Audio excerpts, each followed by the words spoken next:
chose the right path. You already married or no?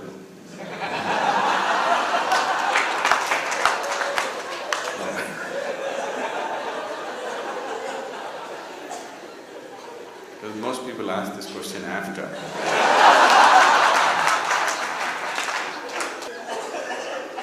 You are asking at the right time.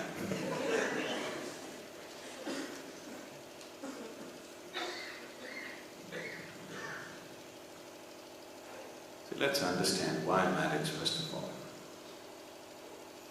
As individual human beings, either as a man or a woman, you have certain needs. When you were 8 years of age, what's your name? Anusha? Anushka. Huh? Anushka. Okay.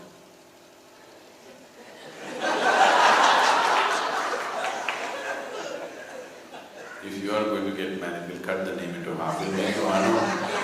Because where will you get a Sanskrit scholar to marry you?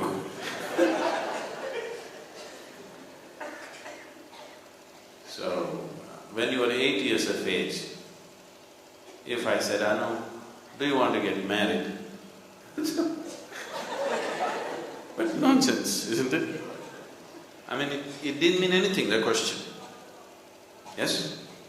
The question didn't mean anything. If I asked you when you were 6, it didn't mean anything. When you were 8, depending upon what kind of family, either it would be a joke, or you would resist it, or you would say yes, without really understanding anything about it. If I asked you the question when you were 14, you would be a little shy because you're considering.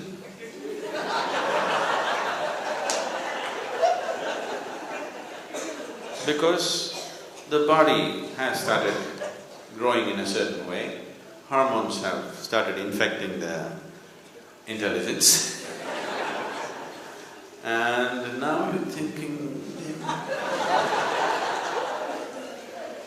When I asked you at 18, depending upon what kind of atmosphere you've grown up in, either it's a clear yes, or no, not now, or not at all, depending upon what's happened to you from 14 to 18. Yes? So now it's good, after passing all those stages, now you are asking the question yourself, not me asking you or your parents asking you, you are asking the question yourself. Do I need to marry? So the needs are there. Once you're a human being, there are physical needs, there are emotional needs, there are psychological needs, there are social needs, economic need. All these things are there. People may not want to consciously think about these things because they think their marriage will become ugly if they think about these things. But anyway, it is there. If it's an arranged marriage, somebody else is thinking about it.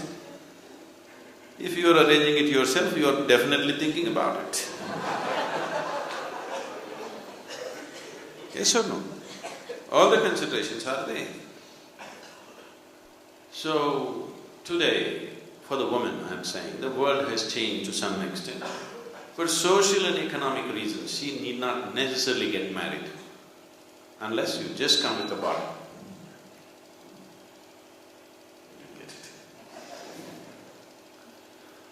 Unless you just come with a body without a brain. For social and economic reasons, a woman need not marry anymore, she has a choice. She can take care of her own economics, her own social situations. It was not so. 100 years ago, well, even if you did not have any physical, emotional, psychological needs, just for social and economic reasons, you had to marry. Yes? But not anymore so. That's a little bit of freedom. At least 2 reasons why you are getting married are out. Now you have to consider the other 3. Psychologically, do you need a companion in your life? Do you need emotional companionship? Your physical needs, how strong are they? You must look at it as an individual. It is not a social prescription, everybody get married, everybody don't get married. It's not going to work. As an individual, how strong are these needs? Is this a passing need that you can easily go beyond? If it's a passing need, don't get married, I'm telling you. Because it is not worth getting tied up.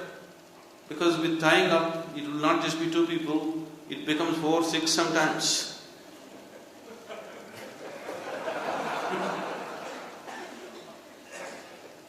I'm not saying it's wrong. Do you want it? That's a question. Each individual should consider this for himself, not by the social norm. Whatever may be the social trends, that's exactly what I was saying in the beginning. You are turning spiritual only when your choices are 100% you, not because of other forces influencing you, your choices. Is this needed? Now, right now, people have found other kinds of solutions in the West and also very much in India also beginning to happen. Okay, I won't get married, I will just live in. So live in, if you're just living with one person, anyway it is marriage, okay? Whether you have a certificate or not. But if you're thinking you can choose your partners every weekend,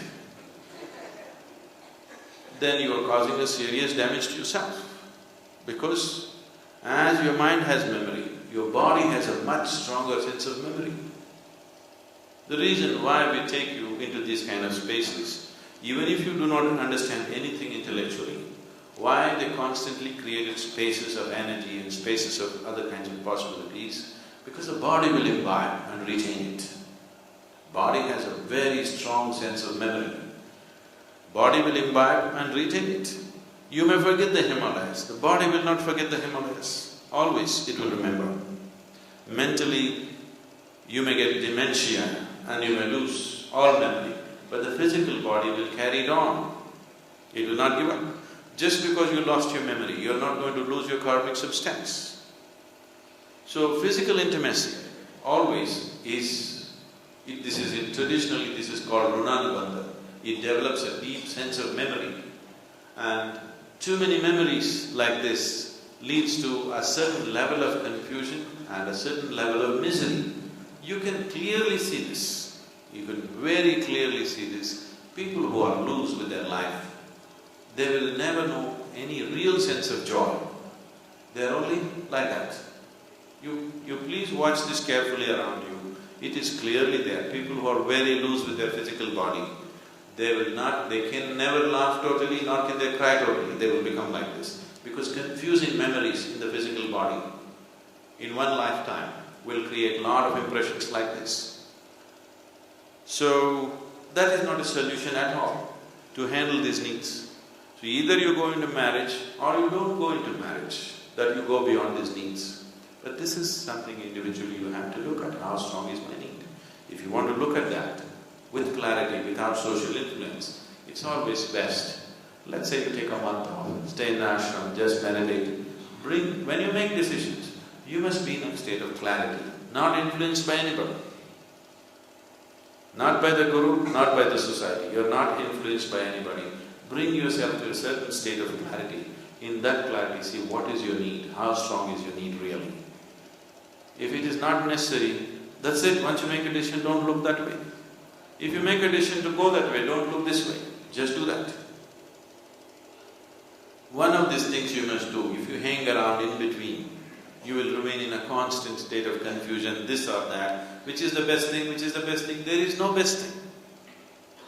Wherever, whatever you choose to do, if you put your heart and soul there and make it happen, that's the great thing. It's not the best thing still. Because there is no best thing in the world. If you are really putting yourself into what you're doing, it's a great thing, but it's not the best thing. Best involves other people, isn't it? Best means you have the best deal, means you're better than everybody else. It involves other people. That's a self-defeating process. The moment you try to do the best, you are on a self-defeating process. I'm doing a great thing. This doesn't involve anybody. I'm just walking on the street, I think I'm doing a great thing. I'm not doing the best thing. The yogi is living in the Himalayan cave, he's not doing the best thing, he's doing a great thing for himself. Somebody is married, happily living with his family, he is doing a great thing, he's not doing the best thing. So, don't try to do the best thing, your life will go waste, because it involves the whole world. That means you must be the Alexander the Great to do the best thing. And of course he didn't do the best thing, nor did he do a great thing. Because he's unfit for anything else, we said he's great and dismissed him off. Because he doesn't get into any category of being human. Really. So, this is something that will bring a certain space of clarity into you and make your decisions. Once you make a decision, there should be no looking, because Nischala Tattvam Jivana Mukti. Whatever you do, you just sweep the floor with total involvement. Every day you sweep the floor, you will get enlightened. I'm not joking. That's all it takes. But the problem is the man who is sweeping the floor wants to become something else. That something else wants to sweep the floor. That something else wants to do something else. This something else wants to do something else. Nobody is doing what they're doing with absolute involvement. That's the whole problem.